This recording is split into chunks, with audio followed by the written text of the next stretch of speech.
Liebe Zuschauerinnen und Zuschauer, herzlich willkommen zur heutigen Panoramasendung, moderiert aus Thun. Wir haben zwei Sachen, die wir uns ein bisschen genauer anschauen.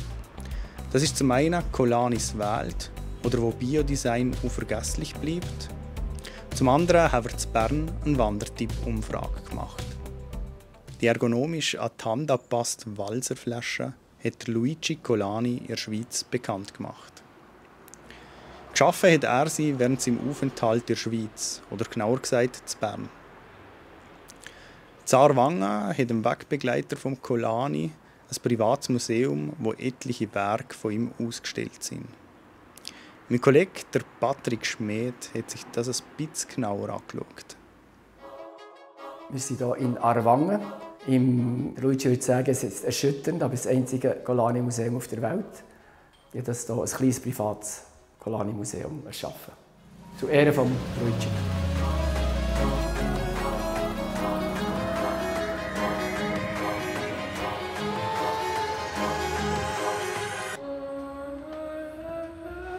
Mein Museum heisst nicht vergeben Colanis Welt. Er hat sich eine Welt erschaffen, die unglaublich visionär ist und kreativ ist. Und er hat sich über 1000 Sachen Gedanken gemacht. Wie leben wir später mal zusammen? Wie ist die Kommunikation?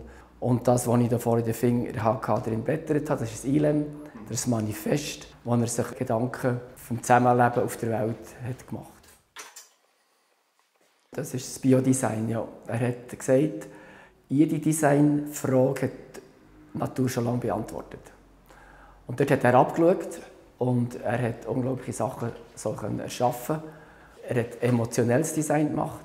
So richtig habe ich das gespürt, als ich mit meinem Colani GT bei Corso gefahren bin, die Stadt Langenthal, Merigasse aufgefahren, schönes Wetter, ist mir ein kleiner Gil nachgesäckelt. Hat ganz laut gerufen, «Mami, Mami, so einen will ich auch.» Und dann habe ich gemerkt, es ist ein Design, das berührt, das sehr emotionell ist. Ja. Wie gesagt, der Colani hat 4000 Sachen designt.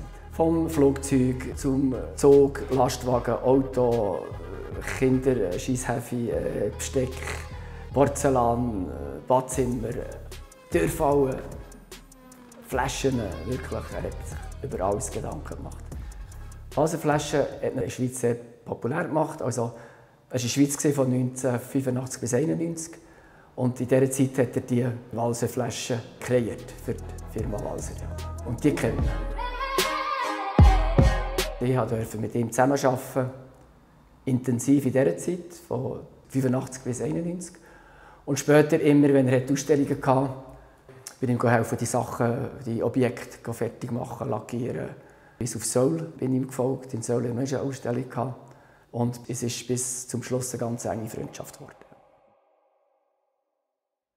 Spezielle Werke hat nicht nur Luigi Colani geschaffen, sondern auch die Natur. Die wird die Form von Wandern, besonders in den Herbstmonaten, so richtig genossen. Doch was ist eigentlich die schönste Wanderung im Kanton Bern? Und was braucht man für Ausrüstung dazu? Mein Kollege, der Pablo Sulzer, ist zu Bern auf die Straße gegangen und hat bei Wanderfans nachgehakt. Tu prends quelque chose avec toi quand tu vas randonner? Oui, je prends toujours mon sac mammouth, que j'ai depuis longtemps. Je prends toujours une gourde avec moi, je prends toujours des ficelles si jamais c'est nécessaire, toujours un briquet et surtout le couteau suisse. Und wenn man dann rauf will, dann braucht man schon Bergausrüstung, also Bergschuhe, Stöcke allenfalls, mit guten Solenschuhen. So, da hat es keinen Weg mehr rauf, dort richtig, hinter den Zinkenstock und so. It just depends on how difficult. We do have hiking sticks and a backpack. That's it. That's all we took. And in fact, when we were up in the Indigan on our last day, and we saw a group of about 20 Italian hikers, and I'd say their ages were 40 to 80, and they were hiking the trails, not having problems. So I think the trails up there are for everybody. Ihr habt sicher auch Lieblingswanderrouten. Was wären so Wanderrouten, die ihr gerne habt? Ja, habe ich schon. Und zwar mehr im Grimselgebiet vor allem. Also Wanderung vom Oberrhein hinten zum Gletscher oder so, oder Opsi, zum Steinsuchen auch unter anderem. Alors moi je viens de Fribourg, Alors je vais plutôt randonner par Fribourg, plutôt vers le lac Noir, Schwarzsee. Je vais aussi vers le Molaison ou plutôt vers la Gruyère. Là-bas, c'est aussi pas très haut et je crois que je suis plus à l'aise quand c'est pas trop la haute montagne. It was incredible. My wife and I, we were here visiting, and we decided to go to the Engadine and hike out of Sils Maria. And about 2 weeks ago, we hiked for an entire week. It was incredible with the tram system they have. The trails are very well marked, so you know how long it takes and how difficult the hiking is. They're all rated. And then the transportation from village to village, if you're there for 2 or more days. So we went on, we hiked 4 days, 4 hikes, all 4 to 6 hours. Incredible terrain. People are super friendly. And it was a really good experience. I highly recommend it. Gibt es noch andere Routen, die ihr empfehlen würdet in der Region Bern oder auch? Bern? Ja, ich wohne eigentlich in Münzigen. Da kann man ohne weiteres Richtung Bellberg von der Schützenfahrbrücke Münzigen, ob sie dort über die Stegen und so, ist sehr schön. Und die Aussicht ist sehr schön vor allem auch. An dieser Stelle schalten wir doch kurz ins Studio auf Bern zu meinem Kollegen Peter Wach. Er stellt uns nämlich den nächsten Gast der Tagsendung «Zusammen im Zentrum» vor. Herzlich willkommen zu «Zusammen im Zentrum». Das ist das Tagformat von der Plattform J. Mein heutiger Gast ist der Hypnosetherapie-Experte Gabriel Palacios.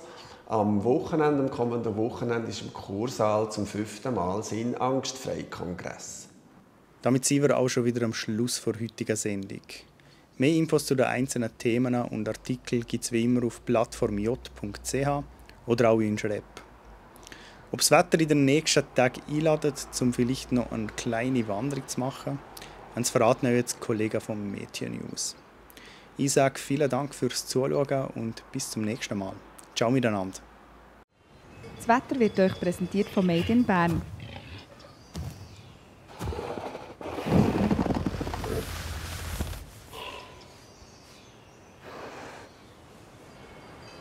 Bärenstarke Ferien. Made in Bern. Herzlich willkommen bei Ihrem Plattform J-Wetter für den Kanton Bern. Es freut mich, schauen Sie wieder vorbei. Ja, wenn der Nebel nicht wäre, könnte man fast schon Sommergefühl bekommen. Besonders in den Alpentälern ist es dank der föhnigen Südströmung heute und morgen warm. Es erreicht uns aber auch schubweise eine klein angefeuchtete Luft. Im Süden staut sich die Feuchtigkeit. Bis am Freitagabend erwarten wir hier grössere Niederschlagsmengen. Ja, morgen da brauchen wir länger Geduld, denn die graue Nebelsuppe lichtet sich nur langsam. Oberhalb und äußerhalb vom Nebelmeer gibt es einen freundlichen und föhnigen Mix aus hohen Wolkenfeldern und Sonnenschein. Und wegen dem Nebel ist es ein milder Start mit rund 11 Grad in Thun. Ja, am Nachmittag lichtet sich der Nebel zum größten Teil und sonst ändert sich nicht viel am Wettergeschehen. Die Sonne und die hohen Wolken teilen sich der Himmel. Zum Teil wird es recht sonnig. Und der Föhn lässt in den Föhntäler Temperaturen auf milde 22 Grad plus ansteigen. Sonst liegen Temperaturen im Sendegebiet bei knapp 20 Grad. Und auf den Bergen ist es eben so mild. 0 Grad Grenze liegt auf 3700 bis 4000 Meter.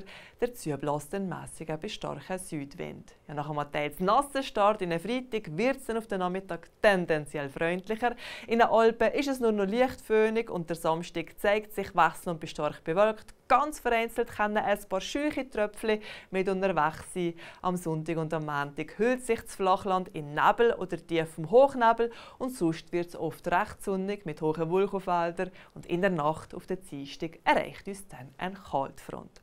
Ja, das war schon wieder von meiner Seite. Herzlichen Dank fürs Zuschauen und weiterhin eine wunderbare Zeit.